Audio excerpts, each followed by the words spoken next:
Baik, Bismillahirrahmanirrahim. Assalamualaikum warahmatullahi wabarakatuh. Baik ibu-ibu sekalian, eh, pada pagi hari ini kita bertemu kembali untuk melanjutkan kegiatan rutinitas bulanan kita, yaitu pertemuan peningkatan kemampuan keluarga atau P2K2. Pada sesi kali ini kita akan membahas modul 4 ibu-ibu ya tentang perlindungan anak. Namun hari ini kita akan membahas khusus pada sesi 2, karena bulan lalu kita sudah membahas sesi pertamanya ibu-ibu sekalian ya. Baik ibu-ibu sekalian, apakah semua sudah dapat bahan ajar yang saya bagikan untuk sesi 12 ini? Ya, baik Ibu Ramla sudah dapat? Ya, terima kasih banyak, semua sudah dapat ya. Jadi itu menjadi pegangan ibu-ibu sekalian dalam rangka pelajaran hari ini, yaitu untuk membahas tentang penelantaran dan eksploitasi anak. Baik ibu-ibu sekalian, jadi anak itu merupakan titipan ilahi Robbi ya, titipan Tuhan yang Maha Esa. Jadi yang namanya kalau dititipi, kita sebagai orang yang dititipi itu harus menjaga amanah orang yang menitipi itu. Dalam hal ini, Allah Subhanahu wa Ta'ala telah menitipkan anak kepada kita semua sebagai orang tua untuk mendidik dan mengasuhnya dengan baik, dan jangan sampai kita sebagai orang tua melakukan kekerasan terhadap anak-anak kita, apalagi melakukan penelantaran dan eksploitasi terhadap anak-anak kita sekalian ibu-ibu ya. Karena kalau kita melakukan itu, maka Tuhan Allah Subhanahu wa Ta'ala yang telah menitipi kepada kita anak untuk dijaga, untuk diasuh, untuk dibesarkan akan murka dan marah kepada kita semua. Tentu murka Allah tentu tidak kita inginkan ibu-ibu sekalian ya. Oleh sebab itu kita harus menjadi orang tua yang baik. Jangan menelantarkan anak, jangan mengeksploitasi anak ibu-ibu sekalian ya. Begitu. Jadi sebelum kita lanjut, saya ingin mereview kembali ingatan dan pemahaman ibu-ibu sekalian tentang pertemuan kita pada bulan lalu. Siapa yang ingat? Baik Ibu Zainab, apa? Oh iya, tentang pencegahan ya kekerasan terhadap anak, betul sekali. Untuk mengapresiasi Ibu Janab, kita berikan tepuk hebat dulu ya kepada Ibu Janab. Baik, tepuk hebat, hebat, hebat, hebat, hebat, hebat. Baik, bagus sekali ya jawaban Ibu Janab. Berarti Ibu Janab itu mengingat apa yang kita pelajari pada bulan lalu. Siapa lagi yang bisa memberikan saya penyegaran tentang pelajaran kita bulan lalu? Baik, Ibu Fatimah apa? Coba. Oh iya, tentang hak-hak anak ya.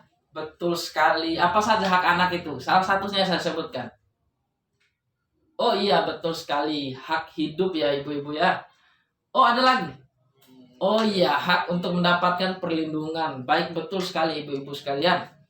Jadi anak-anak itu memiliki hak ketika dilahirkan di dunia ini ibu-ibu ya, walaupun dia masih kecil, masih bayi, dia tetap memiliki hak. Jadi hak anak itu harus kita penuhi ibu-ibu sekalian ya.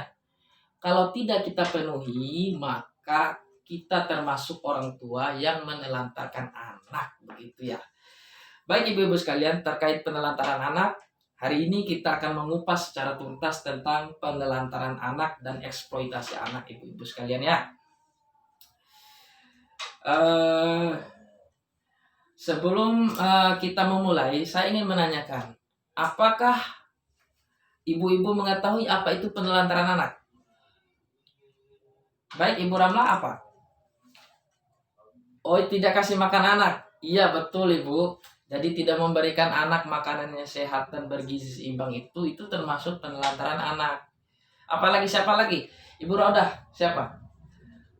Oh iya, tidak menyekolahkan anak. Ya, betul sekali. Jadi tidak memberikan anak makanan yang sehat, yang bergizi, seimbang, itu termasuk penelantaran. Juga tidak menyekolahkan anak juga termasuk penelantaran anak. Jadi anak kalau sudah masuk usia sekolah ibu-ibu harus kita sekolahkan begitu ya. Baik ibu-ibu sekalian, uh, untuk memulai diskusi kita tentang penelantaran dan eksploitasi anak, coba Ibu Wati, coba bacakan kasus Tasripin di bahan ajar yang saya bagikan kemarin itu. Ibu-ibu juga supaya lihat semua ya. Ya silakan dibacakan. Ya, baik, terima kasih kepada Ibu Wati yang telah membacakan kasus Tasripin. Ibu-ibu sekalian sudah mendengar sekaligus melihat ya di bahan ajar yang saya bagikan itu. Baik ibu-ibu sekalian, dari kasus Tasripin ini, apa pekerjaan dan tanggung jawab yang dilakukan oleh Tasripin untuk menghidupi adik-adiknya? Siapa yang bisa jawab dari kasus yang dibacakan oleh Ibu Wati tadi? Baik, Ibu Ramla apa? Iya, betul sekali. Jadi Tasripin itu bekerja menanam padi pada saat masa tanam padi ya. Iya, betul sekali. Kemudian apalagi pekerjaan Tasripin? Ya, Ibu Rauda apa? Iya, mencangkul di sawah ibu-ibu ya. Ya, jadi Tasripin itu menanam padi, juga mencangkul sawah di sawahnya petani di sawah gitu ibu-ibu sekalian ya. Baik, saya catat aja ya jawaban ibu-ibu di papan. Baik, ibu-ibu sekalian, jadi siapa yang tahu berapa penghasilan Tasripin per hari dari hasil upah menanam dan mencangkul itu ibu-ibu? Ya, Ibu Misna, berapa? Iya, 30 sampai 40 ribu per hari. Betul sekali Bu. Terima kasih atas jawabannya ibu-ibu ya. Jadi ibu-ibu itu berarti memperhatikan bacaan dari Ibu Wati tadi.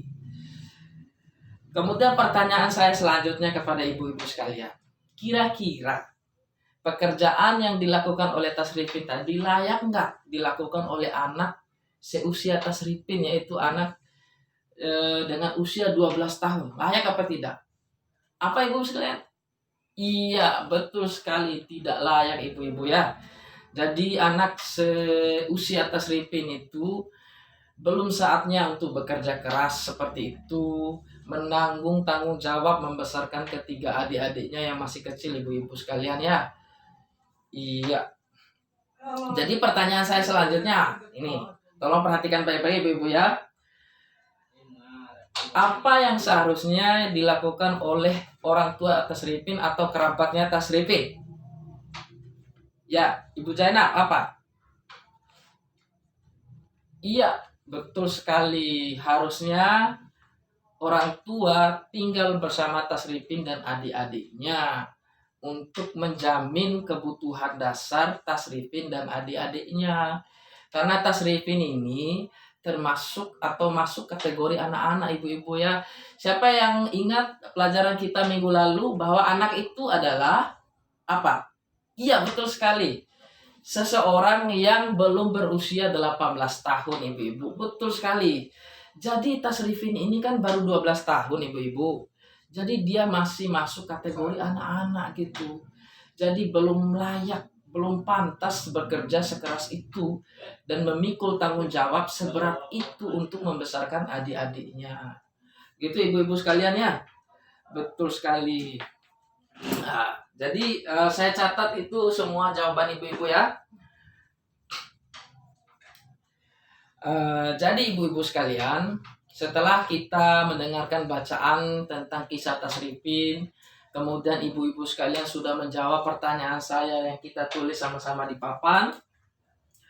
Jadi dapat disimpulkan ibu-ibu sekalian, yang dilakukan oleh ayah Tasripin dengan meninggalkan Tasripin dengan 3 orang adiknya, dia pergi bekerja di Kalimantan dengan membawa anak tertua, itu merupakan penelantaran terhadap anak-anak ibu-ibu sekalian ya. Jadi ayahnya ini telah melakukan penelantaran terhadap Tasripin dan ketiga adik-adiknya. karena tidak diurus, karena tidak dijamin kebutuhan-kebutuhan dasar Tasrifin dan ketiga adiknya sebagai seorang anak. Gitu ibu-ibu ya. Jadi itulah salah satu contoh penelantaran ibu-ibu sekalian. Jadi penelantaran ini sangat diharamkan dalam agama kita. Tuhan telah menitipkan seorang anak kepada orang tua, lalu kita menelantarkan. Itu termasuk bagian daripada dosa besar ibu-ibu sekalian ya. Jangan sampai kita melakukan terhadap anak-anak kita. Jadi ibu-ibu, kalau punya anak, jangan pergi TKW ke Malaysia, jangan pergi TKW ke Arab kalau punya anak kecil ibu-ibu ya. Apalagi anaknya itu tidak ada orang tua lain atau kerabat lain yang mengasuhnya. Lebih baik kerja aja di sini, makan dan hidup seadanya. Yang penting bisa menjamin kebutuhan anak-anaknya, bisa mendidik dan mengurus anak-anak ibu-ibu ya. Jangan sampai seperti Tasrifin. Kan kasihan sekali kita tadi mendengar kisahnya Tasrifin.